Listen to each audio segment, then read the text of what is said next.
Hey everyone, and welcome to WDIM News, my weekly podcast where I talk about sci-fi stuff and some other stuff.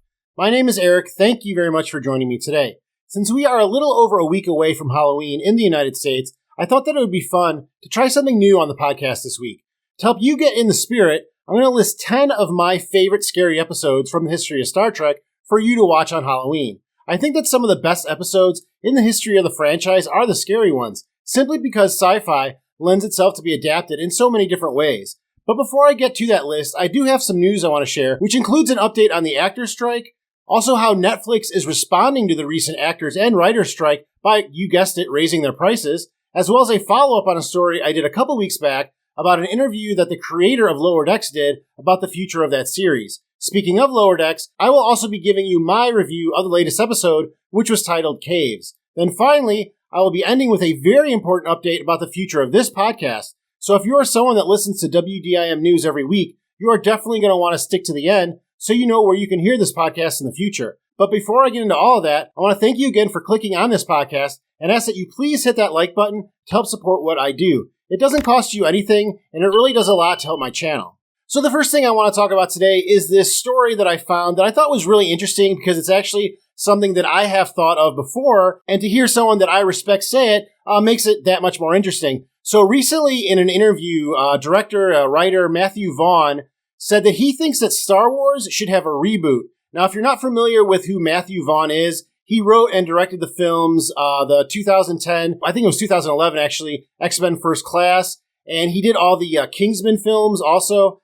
He's done a few other things too. I think he was involved in Lock, Stock, and Two Smoking Barrels, which is like one of my favorite films. I know Guy Ritchie directed that, but I think Matthew Vaughn might have wrote that or produced it or something. But anyway, he's a really good writer and director. And right now the rumor is that he will be taking over one of the DC properties, like either Superman or the new Batman or something like that, in the new DC movie universe that James Gunn is building. But somebody asked him about Star Wars, and this is what Matthew Vaughn thinks about the future of Star Wars. For me, doing a Star Wars movie is to play with the characters I love. If they said to me they'd reboot Star Wars and actually have Luke Skywalker, Solo, and Vader and do your version of it, everyone would say you're an idiot to try, but that would excite me. Vaughn went on to say, why are the Star Wars characters so hallowed that for 1977 you can't redo it for a new audience? You know, I have to agree. I find myself liking the stories that have lightsabers in them a lot more than the stories that don't have lightsabers in them.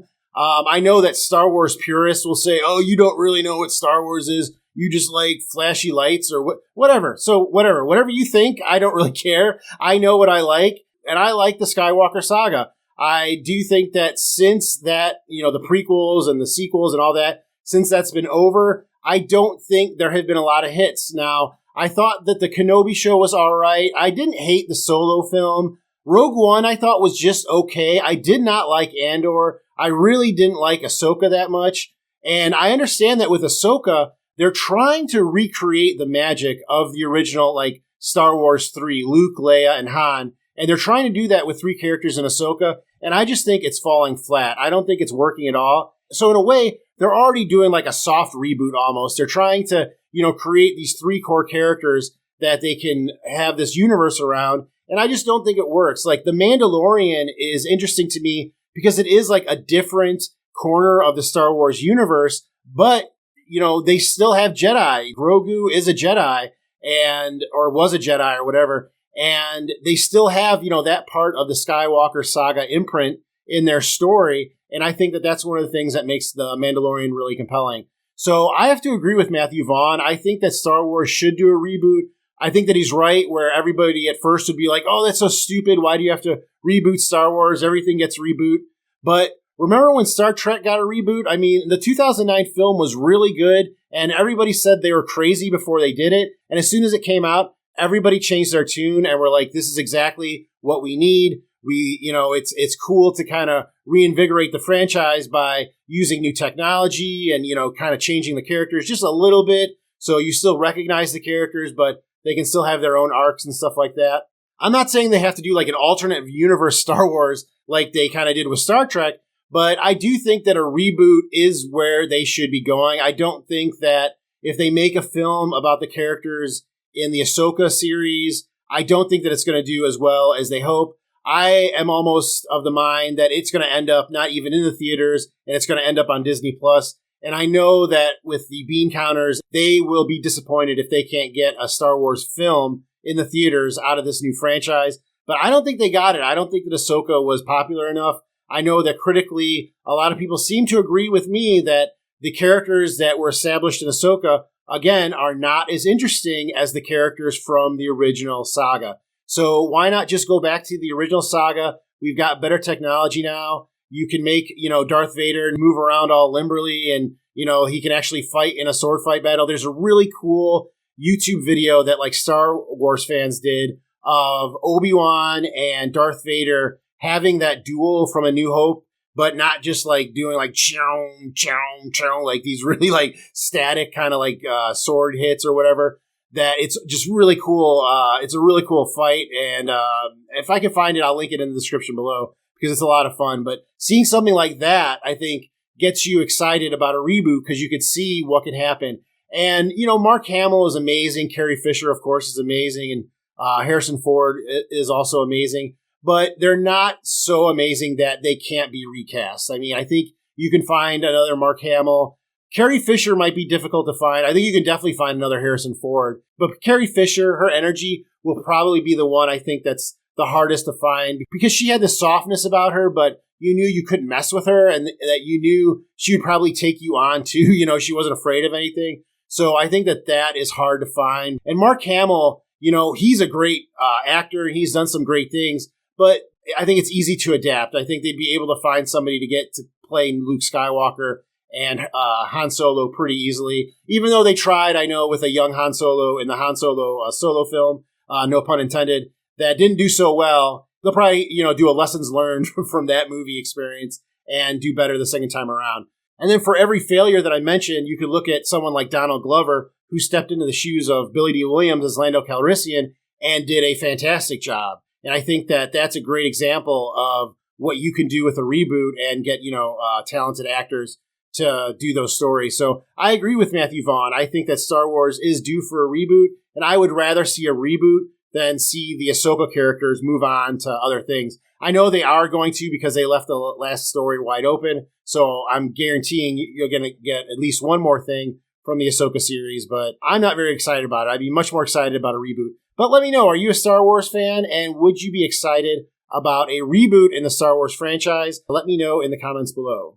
So now I will give you your weekly update concerning the SAG actor strike in Hollywood. Currently, we are in over 100 days on the SAG actor strike. But one thing to kind of consider with this strike is that for the first 80 days of the SAG actor strike, the writer's strike was already going on. So because of that, the actors were not negotiating with the producers.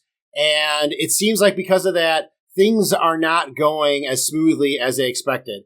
And up until a few days ago, the actors and the producers weren't even negotiating anymore. The producers walked away from the table. They said they weren't going to schedule any more meetings for the time being. And I think it was a little bit over a week where there was just static. There was nothing between the two parties. But just recently it was announced that on Tuesday of next week, they will be resuming talks. So that's good news right there that the Actors Union and the producers will be going back to the table. A couple of weeks ago, I let you guys know what the issues were. There were two big ones. If you want to know about that, I suggest you check out my podcast. It was a good one. And I talk about it towards the beginning. Again, there are always time codes if you want to jump around, but I don't want to, rehash things. But anyway, so we're still kind of at that point in the actor strike with the producers. There's two issues that the producers just don't want to talk about.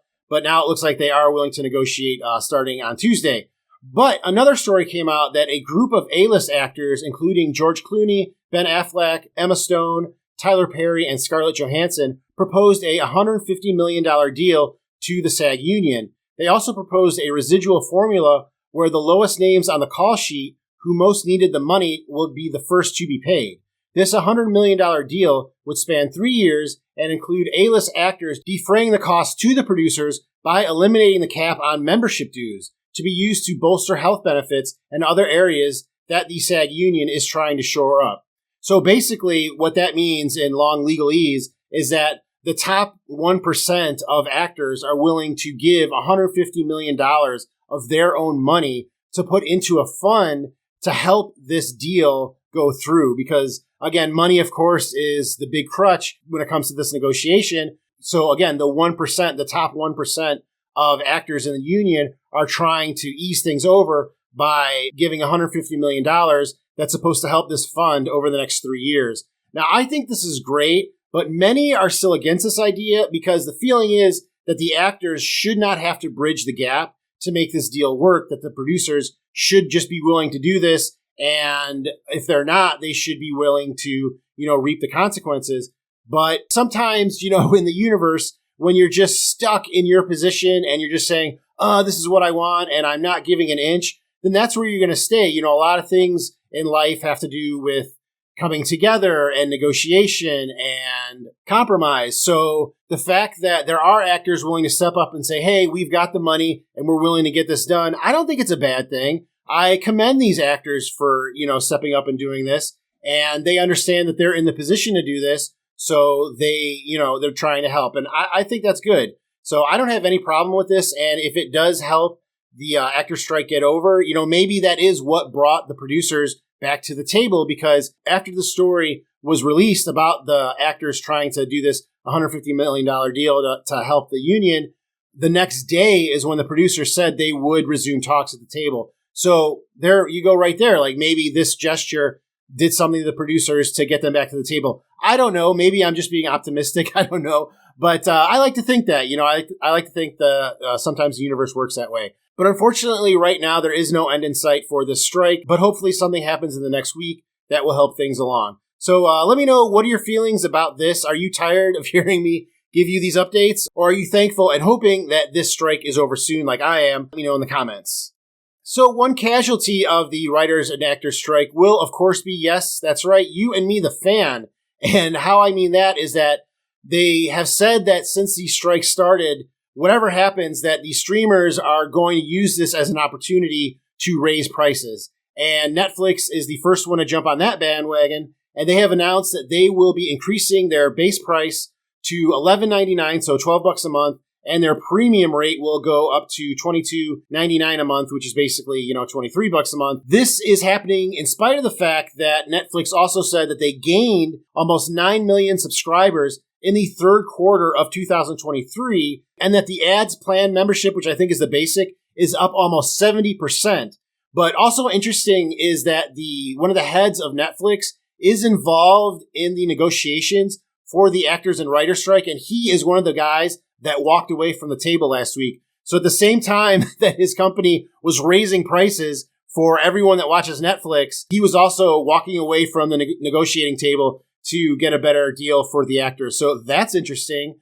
So again, Netflix is kind of the big dog, I think, out there, and they're just getting bigger. I mentioned, I think last week, that they're going to start opening like retail shops, which some people have like kind of joked that like Netflix bought Blockbuster and now they're kind of bringing Blockbuster back by doing these shops. So that's kind of funny there too. So Netflix, is a powerful company and they can kind of do whatever they want right now.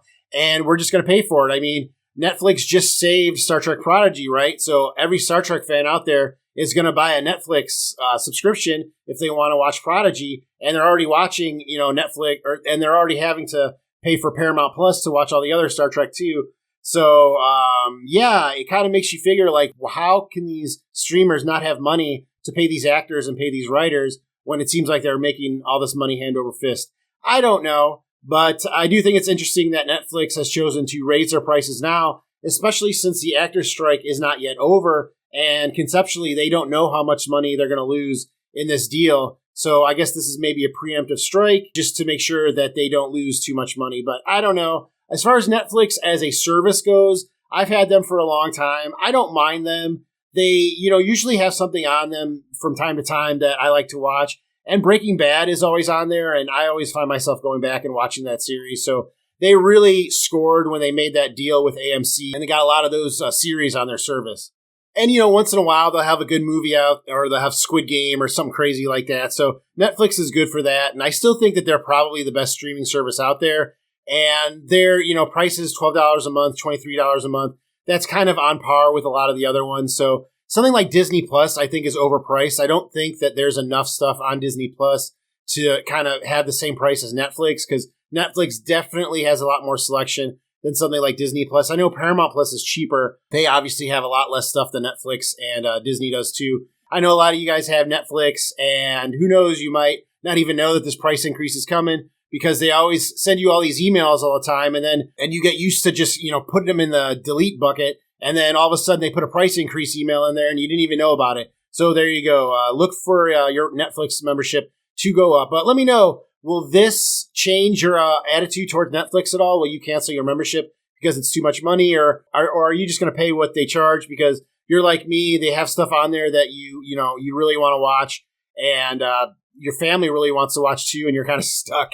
And that's kind of how I feel with Netflix. But I will say that they do have a bigger selection than a lot of other streaming services do out there that carry very similar price tags. So I can at least say that about them. But let me know, what do you feel about Netflix, and are you a fan of the service? So now I want to follow up on a story I did a couple weeks ago that included an interview with Mike McMahon about the future of Lower Decks. Mike McMahon is the creator of the Star Trek animated series Lower Decks, and he is also the showrunner on it. And in that article, he really made it seem like this could be the last season for Lower Decks. I think he even said that verbatim. And a lot of fans got worried, what's going on with Lower Decks? Are they going to be canceled like Discovery was and like Prodigy almost was? So during a roundtable interview session with Mike McMahon, after he spoke at the Star Trek Universe panel at the New York Comic-Con, Trek Movie asked McMahon if his views on the future of the show had changed from the more optimistic view that he'd had in the past, but he rejected that premise and added context to his comments on Cinema Blend. So Mike McMahon had this to say: "I was never positive after the previous season that we would get more. You never know, especially in streaming. You get 3 seasons and then you hope for the algorithm. And I'm not feeling less positive now. There was an article that I thought it didn't have the tone. Like, they asked me, are you worried? And I was like, I'm always worried. Everyone watched the show. That's every show." Now, he says that, but I remember that article, and he literally said this could be the last season of Lower Decks. So I don't know how fans are supposed to take that with, oh yeah, I'm just worried. Like, I'm worried about every show. I don't know, buddy. I think you're kind of backtracking a little bit, because when you say, yeah, this could be the last season of the show, I think that's pretty paramount. Again, no pun intended, that you're trying to tell people this show is in trouble, and yeah, this could be the last time you see it. But Mike McMahon went on to say, "Amazingly, I'm writing season 5 right now. You know how crazy it is? I have a 5-season Star Trek show. I'm so pumped. And my thing is, don't worry that Lower Decks is going away. Celebrate it because you're watching it now. You know you're never going to be able to do it again. Watch it when it airs and be surprised by it. It only happens once. Then the more people that watch it, the easier it is for me, and has always been. This stuff is never a guarantee, and the only thing that helps me, because I go into the network and I'm like, this show is great, and they're like, yeah, you make it. But if you guys are all saying it's great and people are watching it, and you guys are bringing in new, like if everybody who watched Lower Decks got one friend to sign up for Paramount Plus to watch the season, even in one hit, it would double our numbers. I have no control over this stuff, but it's not that it's like that now. It's just always been like that. So if you love a thing, watch it." So again, maybe Trek Movie caught Mike McMahon on a bad day or something, and he was feeling down, because it does sound like he's trying to be a little chipper on this interview, and he did not sound like that, I think, in the prior interview. So it is good to hear him say these things, but for him to say oh, I was just taken out of context, for one, that's what everybody says when there's a reaction to when you say something in the press and everybody starts talking about it. The first thing anybody says is, oh yeah, that was just taken out of context. You literally said, Mr. McMahon, that this could be the last season of Lower Decks. So to say that that was taken out of context, man, I don't know. But I love Lower Decks. I don't want it to go away. I hope he's right, and I do want to support it.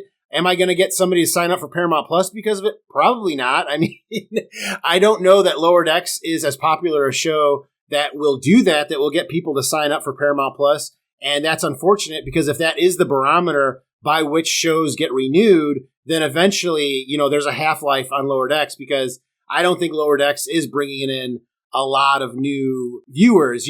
Maybe Star Trek Strange New Worlds is, and then because of the crossover episode, people might move to Lower Decks after that. But I don't know that Lower Decks is really in the zeitgeist enough that people are talking about it and that people are signing up because they want to watch it. I almost think that Lower Decks is going to be one of those things that people appreciate more when it's not on the air anymore, which is always a sad thing, because that's kind of like Deep Space Nine. When Deep Space Nine was out, people liked it, but I think it really became revered, 2-5 years after it went off the air.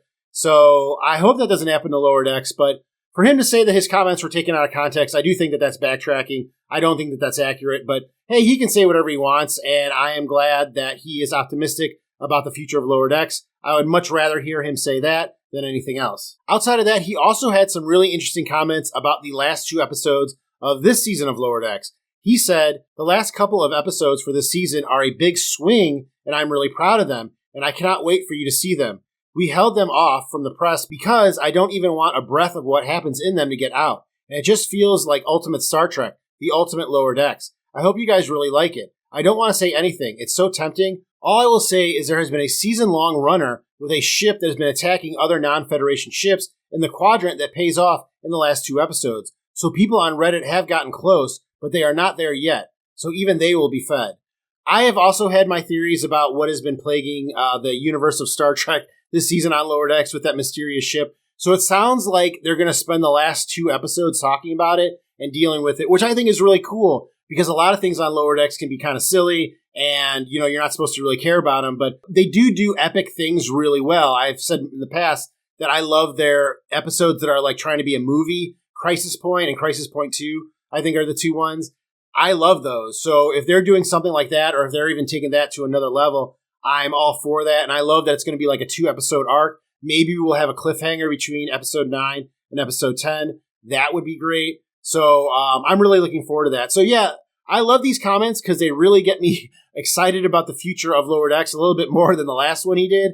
But let me know, what do you think about this news? Are you more excited about the future of Lower Decks? Were you worried when I, told you about that story a couple weeks ago? Do you agree with me that he was kind of backtracking? Or do you think that I'm the one that took the comments out of context and really that it wasn't such a big deal? Let me know in the comments below. All right, so now let's talk about the latest episode of Lower Decks, which is the 8th episode of the 4th season, titled Caves. I do apologize if my voice starts to go. I've been sick the past week. I've been coughing, and it's been really gross. So I do apologize if my voice sounds a little weird or if it's starting to crack or whatever, because it's kind of starting to hurt a little bit. I'm trying to treat it with ice water, and that's not working so well. So let's try and get through the rest of this podcast without me passing out, huh? All right, so let's talk about this episode. I really like this episode. I love that Lower Decks is so self-aware that they can have, these funny episodes like this and take on just multiple sci-fi tropes at once. They're almost making fun of how reoccurring sets and plot devices show up on the, different Star Trek series and films. And it's not just out of nowhere. Lower Decks has been doing this since, they started doing episodes in the 1st season. They're always poking fun at themselves, and they did it really great in this episode. I loved, how many things they were able to tackle in one episode. It wasn't just about the caves. It was, like I said, it was about, different sets that have been used. And as always, I do have a video that I release the day that Lower Decks comes out on Thursdays, breaking down the episode. Definitely check that out. It goes into all the Easter eggs and, like I said, all the things that they kind of went into in this episode. But I loved it. I thought it was really like just a potpourri of different good things from the history of Star Trek and sci-fi in general. And I thought it was one of the better episodes of the season, honestly. I love that the show was able to pull off like a clip show that you expect to see when a series is about, a little less than halfway through its life cycle. Lower Decks is probably more than halfway through its life cycle. But usually, in the first 3 seasons of a series, you get a clip show. But the twist was that the clips on this show were from events that the audience had not seen before. So again, Lower Decks subverts your expectations and is able to turn things on its head. And, it was a good way to fill in the gaps from the usual Trek season of anywhere from 13 to 25 episodes down to the 10 episodes that Lower Decks gets each season. So it's almost like these are the episodes that we missed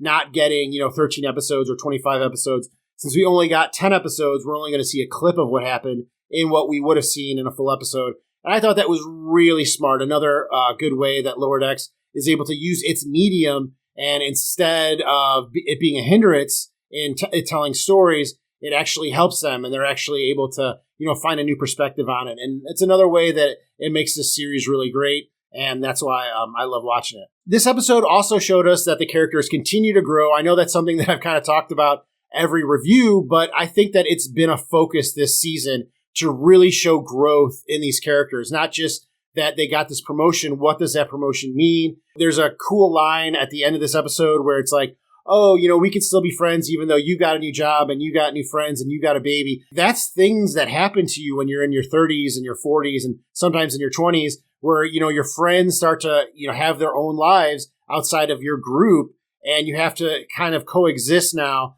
with that other life, even though you're not a part of it. And again, it's just really smart. It's a really smart way for Lower Decks to show this perspective, this point of view. It's something that everyone, can usually relate to. Growing up, having kids, moving away from friends, that's something that's very relatable. And it's something that, we don't always see in Star Trek series. And Lower Decks just seems to be able to pull off these relatable plot lines over and over again. And it's also cool to see that Boimler, Mariner, and Rutherford can go on adventures without the core group of characters, and that those adventures be meaningful. Boimler can't do anything cool unless Mariner's around. It's not like that. They can do their own things. They can act on their own, but they're just better together. And that's what we get to see, on the series. I think this episode also proved that the series Lower Decks can have shows or episodes that the stakes don't have to be so high, and it can still be a meaningful episode. Nothing really happened in this episode. They all just talked about stuff, and it was more or less a bottle episode. But it was very meaningful for their character development to see all these things that they went through and to show them, come back together at the end. And it was a really good episode. And again, really nothing happened. But to have, it's like a Seinfeld episode. Nothing happens. It's just characters talking about their days and then being friends. This really was, I just realized it right now, but this really was like a Lower Decks Seinfeld episode where nothing really happened. They're just like, oh, I had to go with Delta Shift for this thing. And oh, I had to go with Levy for this thing. It was just really smart. And again, Seinfeld's a great series. I love Seinfeld, even though the jokes don't always hold up to today. But to say that Lower Decks can be like in the same realm of Seinfeld, I mean, that can show you right there, like this is a good show. And I thought that plot line really worked well in this episode. And as I just mentioned, it sounds like the final two episodes, episodes 9 and 10, are going to be epic. They're going to have a lot of stakes, and it's going to be kind of crazy. So it's cool to have this like slow down, chill episode before we get to something crazy, because now we're watching this week to week, but eventually a lot of us will be binging this and, watching this episode after episode. And you don't want it to be like Breaking Bad. You don't want stuff to be happening all the time when you're watching a fun show like this. So it's cool to kind of like bring it down again. We didn't talk about the killer ship in this episode. They didn't talk about T'Lyn at all again in this episode, which I know a lot of people, including myself, have problems with. But Mike McMahon did say that T'Lyn would be featured in the last two episodes, and she is a part of season 5. So that's good news right there. But again, this is just an easy episode that is fun to watch. You don't have to think about very much, and it does show some character development, and it gets the audience ready for, this big crescendo at the end of the season. So I'm really prepared for it. I can't wait for the final two episodes this season. I think this has been a great season so far. And like I said, this episode was really good, probably one of my favorites of the season. So let me know, what did you think of this episode? Did you agree with me that it was fun for them to go through all the tropes, or were you bored and thought it was silly? I don't know. Let me know. What were your feelings about this episode and the season of Lower Deck so far? All right, so now let's get in the Halloween spirits and talk about some of the scariest episodes of Star Trek ever. Again, this is just my list. These are my 10 favorite scary episodes. If I didn't mention one that you like, I'm sorry. It is not a personal slight against you. But let me know in the comments what episodes are your favorite that I did not mention. So the first episode that I'm going to mention is from the series Star Trek Voyager, from their 5th season, 18th episode, titled Course Oblivion. So the tagline on this episode is, as Voyager crew members begin dying, they make a startling discovery about their true identities. This episode always stuck with me. Like the first time I saw it, I was just like, damn. Because if you don't remember this episode, it's a sequel to an episode titled Demon, where there were basically copies made of the members of Voyager and the ship. And these copies apparently forgot they were copies, and they just went off into the Delta Quadrant, and they thought that they were the actual crew of the Voyager. And then all of a sudden they start like melting, like not just dying off, but like really gross stuff, like scary stuff starts to happen to them. The ship starts to like do weird stuff. It's really a crazy episode. And then the kicker at the end, we find out they're not even real. They're not the real members of the Voyager crew. And you just really feel bad for these characters that you recognize because they're the same ones that you see every week watching Star Trek Voyager, but they're not the actual characters. And then the ending, is it really hits you. Even though these aren't the real characters, I think it really tries to pull at your heartstrings, like almost like, oh my God, like it's like you're actually watching the characters on Voyager just kind of perish. And it really, like I said, it always stuck with me after watching that episode. In my opinion, it's a different kind of horror story, but I think it's still a scary story. And if you're looking for something that's going to give you the creeps on Halloween, I think that episode's a really good one. The next one I'm going to talk about is probably one that most people would put on their list, and let's just get it out of the way. It's the Next Generation Season 1 episode, Conspiracy. The tagline on this episode is, after Captain Picard receives a dark warning from an old friend, the Enterprise D returns to Earth to stop an alien invasion from taking over Starfleet Command. Now, this was an early episode of TNG that really created a good alien invasion story and some memorable special effects. Everybody remembers the "we seek peaceful coexistence," and the guy's neck going all crazy. It was like aliens. People say Strange New Worlds, ripped off Ridley Scott or whatever. They were ripping off aliens way before Strange New Worlds on Star Trek. If you don't believe me, watch this episode. But I thought it was a great episode, and it always made me think that this was a precursor to the Changeling invasion plot on Deep Space Nine and later on during Star Trek Picard. I always thought that this was the beginning of that somebody that they were thinking about this episode first. So I love this episode. It's got a lot of, like I said, great special effects, a lot of great moments. And it's a great, one of those Invasion of the Body Snatchers kind of stories that we all love to watch or listen to on Halloween. So if you're looking for a good and kind of funny, I guess, alien invasion kind of Star Trek episode, I would very much recommend Conspiracy. And what list of scary Star Trek episodes would be complete without listing the first episode of Star Trek that ever aired on television? And that is from the original series, and that is, of course, The Man Trap. Now, if you're confused by them being the first episode, because wait a minute, isn't Where No Man's Gone Before? Wait, no. Wait, isn't The Cage? Wait. No, even though The Man Trap was, I think, the 6th episode that was filmed, it was the first one that was aired because the powers that be or whatever thought that it would be the best episode of Star Trek. And I think because it resembled an episode of Twilight Zone so much, and Twilight Zone was already a thing, they thought that it would do better. But The Man Trap, the tagline on that is, a mysterious creature stalks the Enterprise, murdering crew members. I mean, right there, that's your Halloween story. Doesn't that sound like a scary story right there? This, of course, has the memorable movie monster in the form of the Salt Vampire. And, of course, this is also a good alien shapeshifter story that we've already talked about already. And Lower Decks brought the Salt Vampire back, I think in the first season, or maybe the second season, I'm not sure. This is a, kind of an iconic episode, an iconic thing, beast, or whatever you want to call it, of the Salt Vampire. And yeah, I mean, if you're going to watch Star Trek scary episodes, I think you have to include The Man Trap. I think it's one of the few original series episodes that still holds up, not just because of its place in history, but because of its subject matter and its corniness and stuff like that. I think it's a really good episode. And if you're trying to make a list of 10 scary episodes that you're watching on Halloween, I can't imagine it not having The Man Trap somewhere on it. This next one is one that people might not have on their list just because I don't think Enterprise is as appreciated as it deserves to be. But this is an episode of Star Trek Enterprise from their 3rd season titled Doctor's Orders. And the tagline on this one is, in order to traverse a trans-dimensional disturbance safely, Phlox must put the rest of the crew in stasis and pilot Enterprise himself. This is a very claustrophobic story about the real horrors of space travel. That's why this episode always kind of freaked me out, because I thought that it was very realistic. Being in space by yourself, that just scares the crap out of me, just like that emptiness, that void. And this episode really does a good job of making the audience feel like they are just so alone, in space. No one can hear you scream. Well, they can't hear you talk. They can't hear nothing. And especially, when T'Pol also is a big part of this episode, their chemistry together, I always thought was really good. And I just think they do a really good job in this episode of making the audience feel uncomfortable. And you start second guessing, what is going on?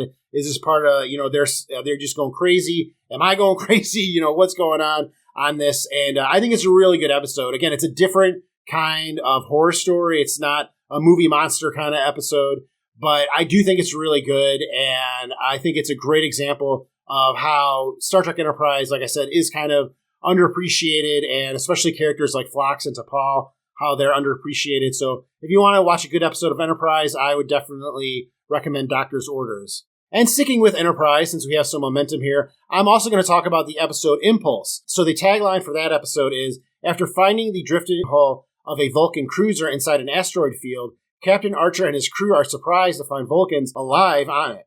When they are stranded there, they must find out what happened to the crew before T'Pol succumbs to the same fate. This is just zombie Vulcans. If you remember this episode, this was the episode with the zombie Vulcans, and it's also the beginning of T'Pol's struggle with Trillium D, if I remember correctly. This is a very classic, like, horrors of space kind of episode. This one, I think, is much more obvious a horror episode than the last episode of Enterprise that I just mentioned. But it's great. I mean, right there, zombie, Vulcans. How can you go wrong with that? And it's another, like, claustrophobic kind of, like, episode where you're like, what is really going on? Are these people just crazy? And what's going to happen to our main character, T'Pol? It's a good episode for Joanne Blaylock as T'Pol as well. And it starts a really relatable struggle that she has with a substance called Trillium D. I know there have been some funny memes about that, and I laugh at almost every one of them, but this is a really good one. Again, this is, of the ones that I've mentioned, this is probably the most obvious one.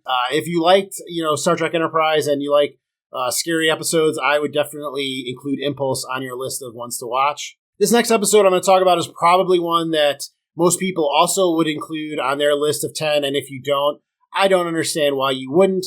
And this is the Voyager Season 2 episode, The Thaw. The tagline on this episode is, the crew attempts to rescue 3 aliens in stasis from a bizarre computer program that is based on fear. This is one of my favorite episodes of Voyager ever, and my favorite guest star performance of any that Star Trek has ever had. Michael McKean, who just celebrated a birthday, plays a character that's simply known as the Clown. It's amazing. I honestly don't really want to talk about it that much, because if you have not seen this episode of Voyager, you have to see it, especially because Halloween is coming up, or maybe you haven't seen it for a while. It's just fantastic. It's a great performance by Michael McKean. Harry Kim gets to do something. This is an episode of Voyager, one of the few, where Harry Kim gets to do something besides play the clarinet. And I think he does a pretty good job. I think, Kate Mulgrew is not in the episode too much. I think she only has like one real scene, but man, is that scene good. She kind of has a face-off scene. Man, it's good. It gives me chills just to think about. So again, this is probably one I don't have to talk about too much, because there's going to be half people that have seen this episode and know exactly what I'm talking about and probably revere it as much as I do, and the other half that have never seen it that I don't want to spoil it for. So of any episode on this list that I'm saying, if you have not seen The Thaw, that's the episode I want you to watch. So the next episode of Star Trek that I want to talk about that I thought was good, that's scary, is the first episode ever of Star Trek Lower Decks, and that is titled Second Contact. The tagline on that episode reads, Boimler is tasked with a secret special assignment, and Rutherford attempts to keep his dating life intact while an outbreak strikes the ship. So first of all, this is the first episode of Lower Decks, so you should definitely watch it, because Lower Decks is a great show, and this is where it all began. And it not only introduces the audience to the crew, but also this animated medium. This is a different kind of storytelling style than you're probably used to on Star Trek. So this episode, Second Contact, is a great way to start off, learning about Lower Decks. And why not start it off with a zombie story? And that's basically what this episode descends into, which is a zombie outbreak on a Starfleet vessel. And I've always wanted to see that. I don't know about you, and I think it's done pretty well. I mean, you do see some funny stuff that happens, but it's kind of like, Shaun of the Dead. If you like stories like that, of horror stories, but are also kind of funny, I think if you're looking for a change of pace and, not so much intense horror, you want a little bit of levity in your Star Trek horror episode marathon, I think put Second Contact by Lower Decks right in the middle there, and, you'll have a little laugh, and you'll definitely get to see a good zombie episode of Lower Decks. And I think you will enjoy it if you haven't seen it before. This next episode, I think Star Trek fans are kind of split on. I know people say that this episode kind of doesn't, hold up as well many years later, but I do still like it. And that is the 7th season Next Generation episode, Genesis. The tagline on this episode reads, Captain Jean-Luc Picard and Data return to the USS Enterprise to discover the rest of the crew de-evolved into primitive forms of life, including spiders, amphibians, and cavemen. This is another classic sci-fi horror story done by Star Trek. I always liked this episode. I remember seeing it when I was a kid for the first time, and just seeing like Deanna as this fish thing, and seeing Riker descend into being a caveman and Worf turn into whatever he turned into. For some reason, Barclay turns into a spider. It's really crazy. And I didn't know this until I was researching it, but this is the first and only episode that was directed by Gates McFadden, who, of course, plays Dr. Crusher. So if for nothing else, this episode is worth a watch for that. But I think it's good. It's a classic sci-fi horror story, so there aren't a lot of twists and turns. But if you want to see all the, Star Trek The Next Generation crew in like weird makeup and, to see what their species evolved from, I think that's pretty cool. This horror story definitely puts the science in science fiction. So that's another kind of change up from some of the other episodes that I've mentioned that are just purely stacked in horror. But I like Genesis. I know a lot of people don't, but I would say that if you're looking for another fun episode that's kind of scary, Genesis from Star Trek The Next Generation is pretty good.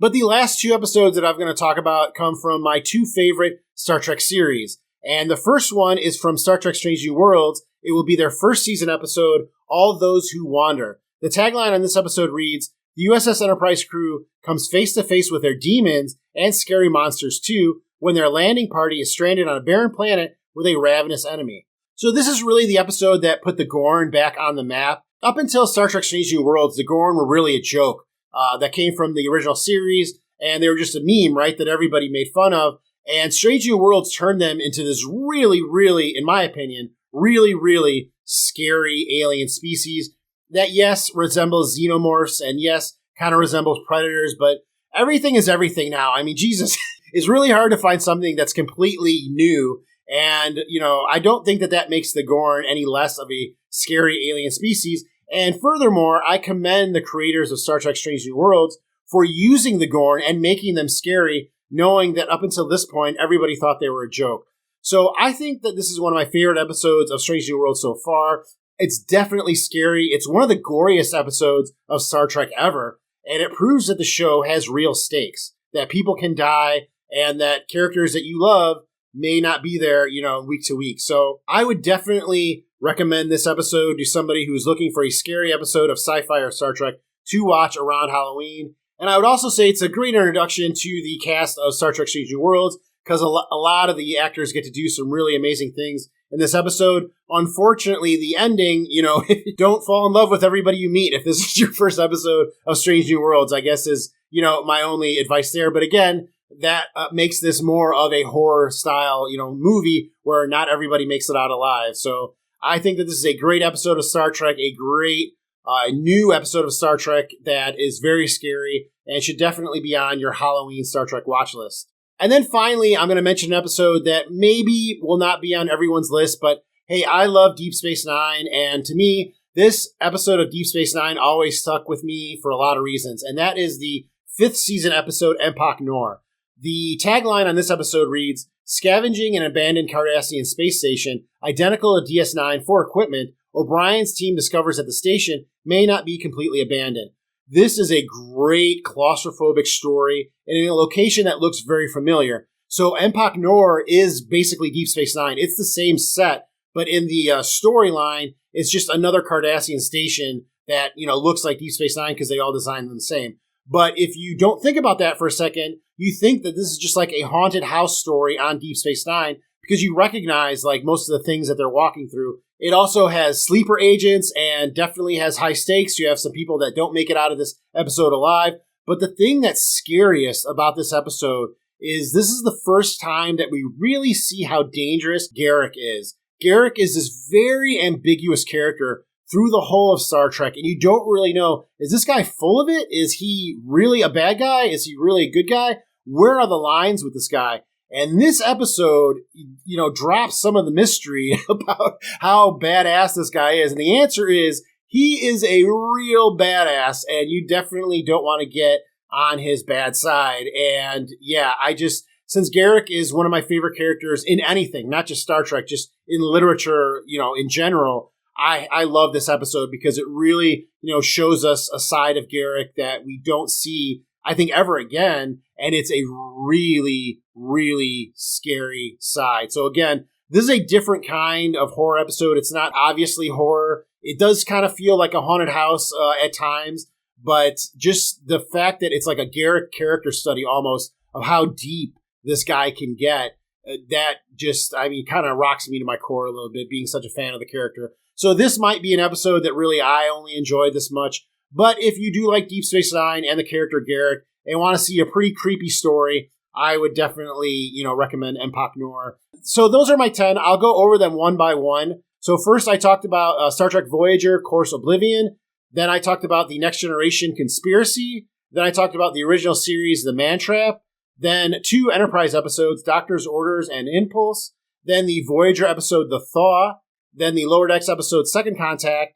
Then I went back to the Next Generation to talk about Genesis. And then I ended with Star Trek Strange New Worlds, All Those Who Wander, and Deep Space Nine, Empok Nor. So I think I even got almost every franchise there, and I didn't even mean to do that. So that's good too. So there you kind of get, like I said, a potpourri of different Star Trek if you watch this list. So let me know, are you going to watch this list of 10 episodes? I'd love to hear it if you do. What do you think of this list? What episodes did I leave out? And do you agree with me that Star Trek can really do horror well when they want to? Let me know in the comments below. So before I talk about what changes are coming to WDIM News, really quickly, I just want to talk about what I'm reading or watching, because I started reading this book, Be Useful. It's the new book by Arnold Schwarzenegger.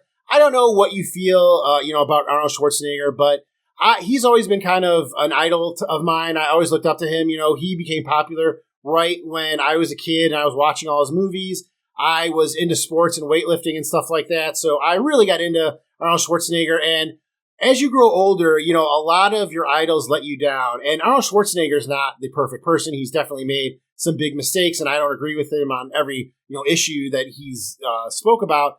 But, for the most part, he has not let me down. He has not done anything that I say, oh my God, I can't believe I ever looked up to that guy. And when he's made mistakes, he owns up to them and he tries to, do what he can to better that situation. And he's really positive, I think that in this life, we might need some more positivity. There's a lot of people out there that want to bring people down and want to divide people and stuff like that.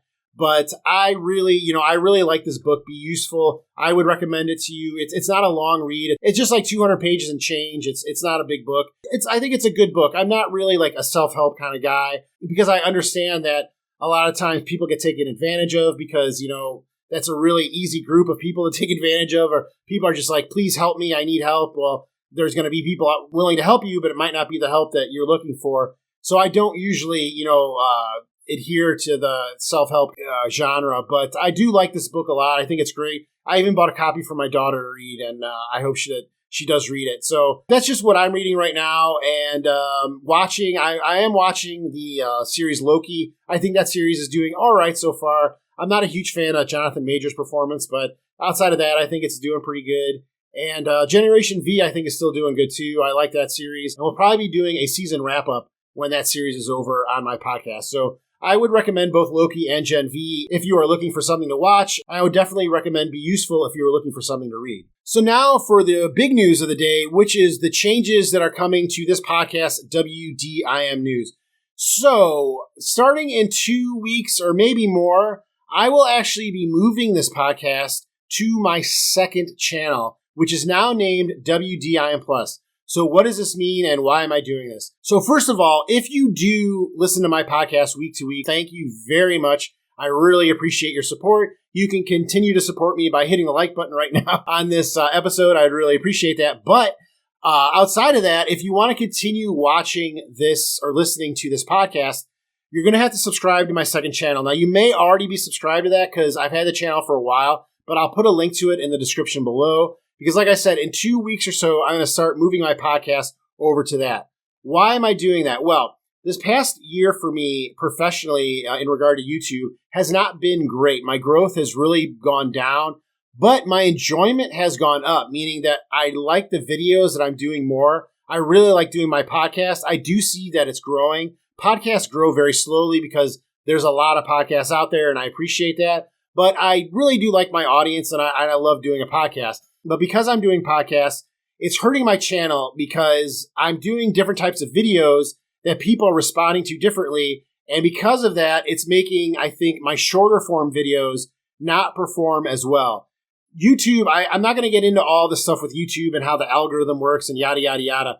But basically what is happening is I have these long podcasts that people are listening to, and my podcast usually can go up to an hour.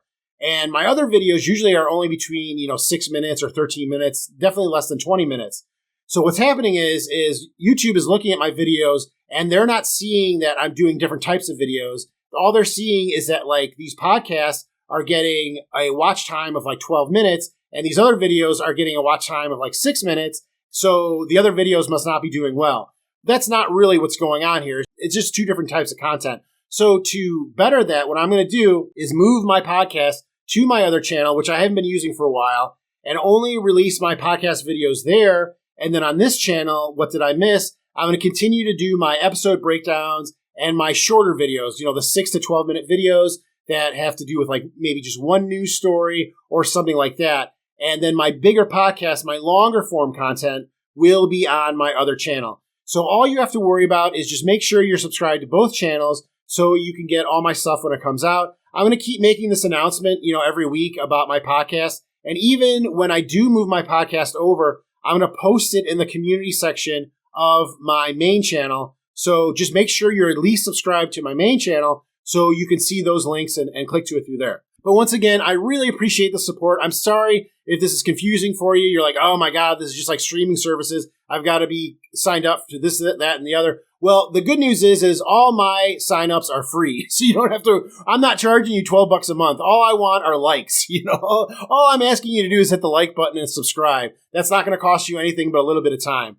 But again, I will have the links below and I'll continue to remind my audience. And thank you for all your support over the years. It really does fuel me. I've gotten so many nice comments. You really do a lot. I'm somebody that sometimes suffers from depression and, goes through just the things that everybody goes through. And there's really been a lot of times where you guys have brought me back from the brink, and I really appreciate it. So I hope you will continue to support me. And if you have any questions, please, hit me up in the comments below, and I'll try and get back to you. But just remember to like this video, subscribe to this channel, subscribe to my news channel, and we'll continue to create these podcasts. And again, thank you for your support. Well, that is all I have this time, but let me know in the comments if I missed anything. Thank you very much for listening till the end. Please hit that like button before you go, and I'll see you next time on What Did I Miss?